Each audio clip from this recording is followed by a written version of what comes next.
जोहार दोस्तों, आप सभी को फिर से एक बार जोहार एग्जाम में स्वागत। दोस्तों आप लोग कैसे हैं? मेरे ख्याल से अच्छे होंगे, अच्छे से अपना प्रिपरेशन कर रहे होंगे। तो दोस्तों आज मैं फिर से आप लोग के लिए साइंस के इंपॉर्टेंट 20 क्वेश्चन लेके आया हूं, जो कि दोस्तों ये मोस्ट इंपॉर्टेंट रहने वाला है। ये आप लोग आगामी आने वाले झारखंड महिला सुपरवाइजर के एग्जामिनेशन में, झारखंड सचिवालय के एग्जामिनेशन में आप लोग को देखने को मिलेगा। ठीक है, तो चलिए आज के प्रश्न को हम लोग देखते हैं। तो देखिए, सर्किट में बिजली के प्रवाह का पता लगाने हेतु निम्नलिखित में से किस उपकरण का प्रयोग किया जाता है? तो इसका जो आप लोग का आंसर हो जाएगा बिल्कुल ए नंबर हो जाएगा, यानी कि गैल्वेनोमीटर का उपयोग किया जाता है। राइट, किसका उपयोग किया जाता है दोस्तों? गैल्वेनोमीटर का, इसलिए A number is the right answer. Next प्रश्न है हम लोग का, निम्नलिखित में से कौन सा कथन न्यूटन के गति से तीसरे नियम के लिए सही है?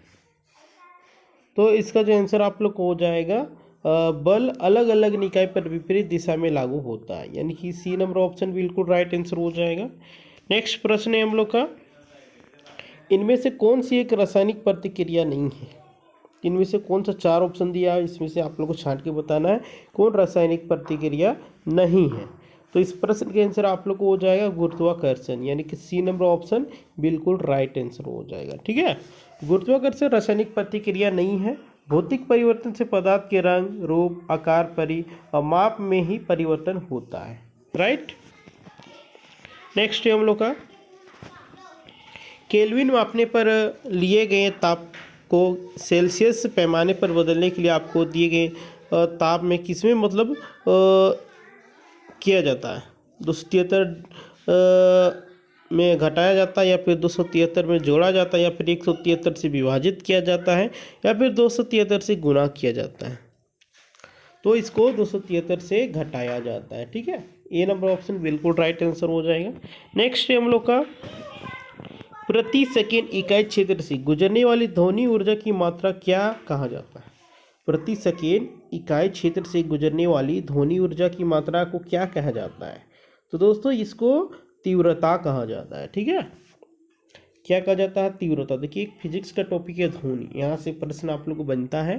ठीक है, और एक प्रकाश हो गया, वो फिजिक्स का चैप्टर है, उससे भी प्रश्न बनता है। ठीक है, तो उसको आप लोग देख लीजिएगा। नेक्स्ट है, निम्नलिखित वैज्ञानिकों में से किसने स्थिर अनुपात के नियम प्रतिपादित किया था? निम्नलिखित में से कौन वैज्ञानिक था जिसने अनुपात के नियम को प्रतिपादित किया था? तो ये आप लोग बता देना चाह रहे हैं, जोसेफ प्रोस्ट हो जाएगा। ठीक है, बी नंबर ऑप्शन बिल्कुल राइट आंसर हो जाएगा।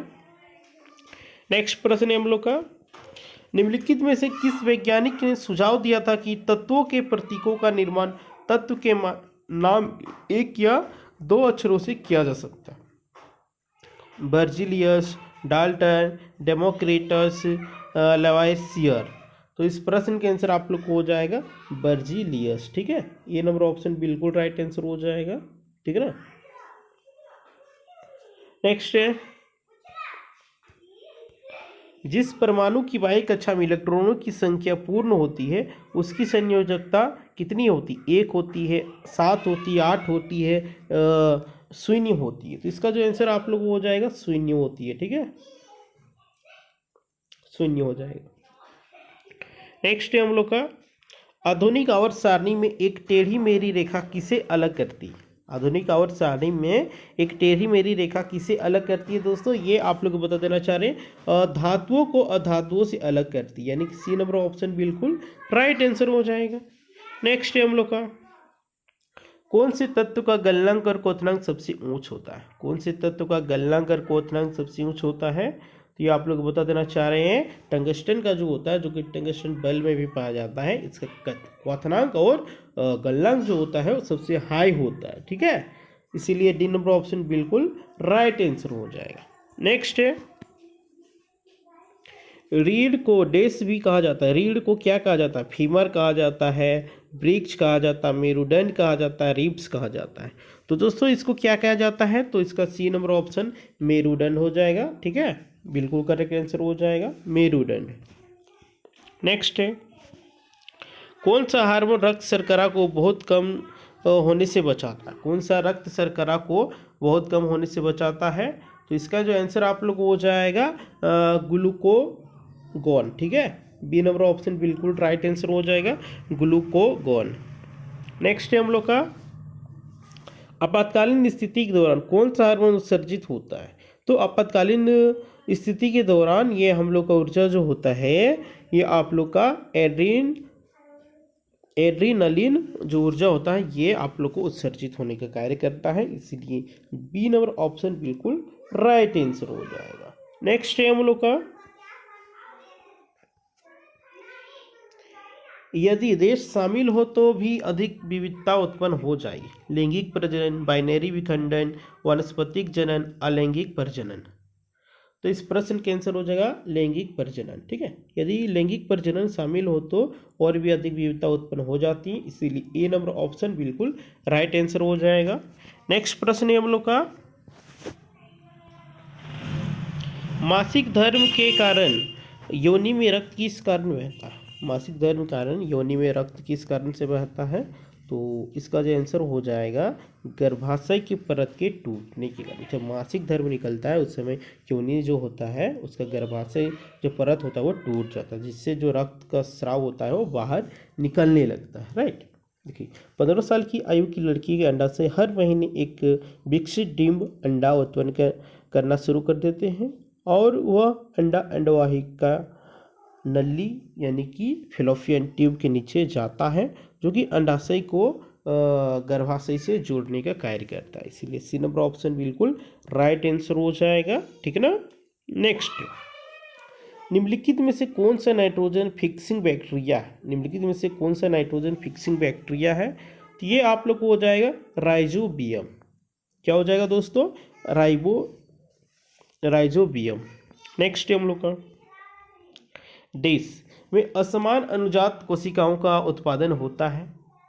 किसमें असमान अनुजात कोशिकाओं का उत्पादन होता है। तो ये आप लोग को बता देना मुकुलन। ठीक है, मुकुलन में होता है, जिसको बर्डिंग भी कहा जाता है। ठीक है ना। नेक्स्ट प्रश्न है हम लोग का निम्नलिखित में से कौन सा भाग वानस्पतिक जनन में हिस्सा नहीं लेता। निम्नलिखित में से कौन सा भाग वानस्पतिक जनन में हिस्सा नहीं लेता है। तो ये आप लोग बता देना चाह रहे हैं फूल। ठीक है, ये वनस्पतिक जनन में हिस्सा नहीं लेता है, इसलिए डी नंबर ऑप्शन बिल्कुल राइट आंसर हो जाएगा। नेक्स्ट प्रश्न है माइक्रोसॉफ्ट कॉर्पोरेशन की स्थापना कब की गई थी। माइक्रोसॉफ्ट कॉर्पोरेशन का स्थापना कब किया गया था। तो ये आप लोग को बता देना चाह रहे हैं 1975 ईस्वी में किया गया था, इसीलिए सी नंबर ऑप्शन बिल्कुल राइट आंसर हो जाएगा। देखिए 4 अप्रैल 1975 को। ठीक है, इस डेट को भी याद रखिएगा क्योंकि इससे भी प्रश्न आप लोग को पूछा जा सकता है। नेक्स्ट है निम्न में से किस प्रजाति को कश्मीरी हिरन भी कहा जाता है। निम्न में से किस प्रजाति को कश्मीरी हिरन भी कहा जाता है दोस्तों। तो इसका जो आंसर हो जाएगा हांगुल को। ठीक है, हांगुल को कश्मीरी हिरन भी कहा जाता है, इसलिए ए नंबर ऑप्शन जो होगा बिल्कुल राइट आंसर हो जाएगा। ठीक है ना। तो दोस्तों आज की प्रश्न हम लोग का यहीं पे समाप्त होता है। तो उम्मीद करते हैं कि इस सेशन आप लोग के लिए हेल्पफुल रह रहा होगा तो आप लोग लाइक करें, कमेंट करें, वीडियो को ज़्यादा से ज़्यादा शेयर करें और अपना फीडबैक दें। ठीक है, और जितने भी झारखंड महिला सुपरवाइजर की तैयारी करने वाले अभ्यर्थीगण होंगे उन लोग पास पहुँचा दीजिए।